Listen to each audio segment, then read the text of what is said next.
Hey everyone, it's Lucky with Unfiltered Lucky. And today I wanted to just jump on here and talk about this case where UnitedHealthcare CEO Brian Thompson lost his life to a single individual with a firearm as he walked out of his Manhattan hotel on Wednesday morning.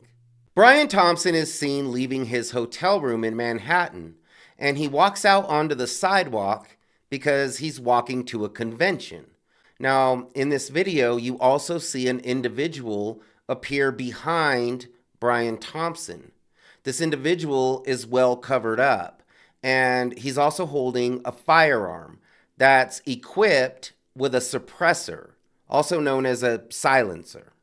He fires multiple rounds into Brian Thompson's back, taking his life. Now, he does this in the morning hours, right there in the open, on the sidewalk, in front of witnesses. After taking Brian Thompson's life, the perpetrator runs down an alley and gets on a bicycle. He pedals this bike towards Central Park. There's video cameras all over this area, so they can basically follow this perpetrator from where he committed the crime to where he was headed to Central Park.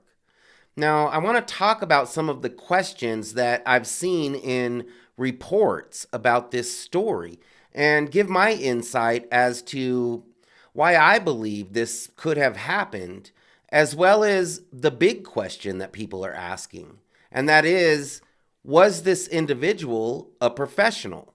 Was he a hitman? First and foremost, I want to say that I absolutely do not condone what happened on Wednesday morning in front of that Manhattan hotel.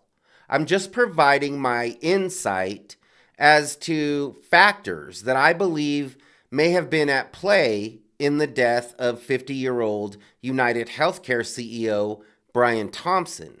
Now, UnitedHealthcare is known to deny more claims than other insurance companies, according to Forbes. So it's very possible that this perpetrator was aware of these practices by UnitedHealthcare. It's also very possible that this perpetrator may have been a victim of these practices and may have been exacting revenge against this company. When law enforcement collects the shell casings that I believe the perpetrator purposely left behind, they realize that there's an inscription on these shell casings. 3 words: deny, defend, and depose, which is a common term in the insurance business, which refers to denying claims. So this was definitely a targeted attack against CEO Brian Thompson. Now, I think that we all know that it's very hard for the common person like you or me or, the common people in America to get justice against these very powerful and wealthy, slow-moving machines that are corporations in this country. I think we all understand that it's very difficult for just the common person to get any type of justice against these huge corporations. So I think that it's very possible that this perpetrator was exacting his own justice.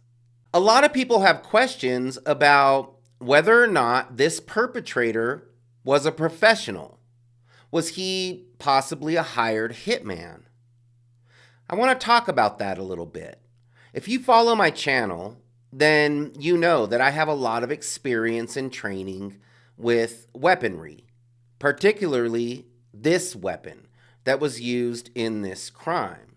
Now, I can't say for sure that this perpetrator was a professional, but what I can say after watching the video is that if he wasn't a professional, he was definitely very proficient with a firearm. He knew what he was doing. His stance is correct. The manner in which he's holding this firearm is correct, which is a good indication that he's trained with this firearm and that he's proficient with this weapon. Typically, when you see someone on video who is firing rounds, let's say, at another person, usually they're all over the place. They're holding the firearm with one hand, and a lot of times they're holding it sideways. So they're all over. They're not locked on to their target. But that's not the case with this individual. This individual has good form, and the manner in which he's holding the firearm would indicate to me that he has probably trained quite a bit with this firearm. One of the main things is that he's very calm. Typically, when an individual is in this type of situation where they're going to try to take someone's life with a firearm, they experience what we call an adrenaline dump. What that means is that you have a surge of adrenaline rushing through your body when you're in this type of situation. A lot of people can't control that, and a lot of people train to control that. This individual was extremely calm, which is what allowed him to commit this crime, in my opinion. A lot of people have said that they believe that this individual was an amateur.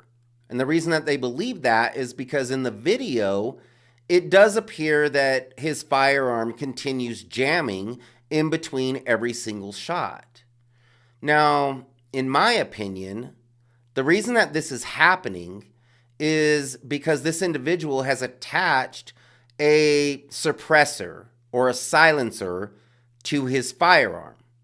Now, if you don't attach what's called a booster or a Nielsen booster to go along with the suppressor and marry that to the firearm, then it basically turns your firearm into a one-shot firearm. The firearm he's using is a semi-automatic. He should be able just to continue pulling the trigger and fire that firearm until it runs out of ammunition. But because he has a suppressor attached to it without a booster, he basically has to pull the slide back and manually load this firearm between every shot. Now, it's a good possibility that he knows that this is going to happen because he knows that he's not using a booster. But the reason I don't believe that he was an amateur is because after the very first shot, he identifies the problem and fixes it immediately. He remedies the problem and does it all on the fly while he's in the process of taking someone's life. An amateur, when their firearm jams up or there's a malfunction with their firearm, typically it takes them a little bit of time to identify the problem and fix it. But this individual, he identified the problem and fixed it immediately. He did this while he was, taking the life of his victim.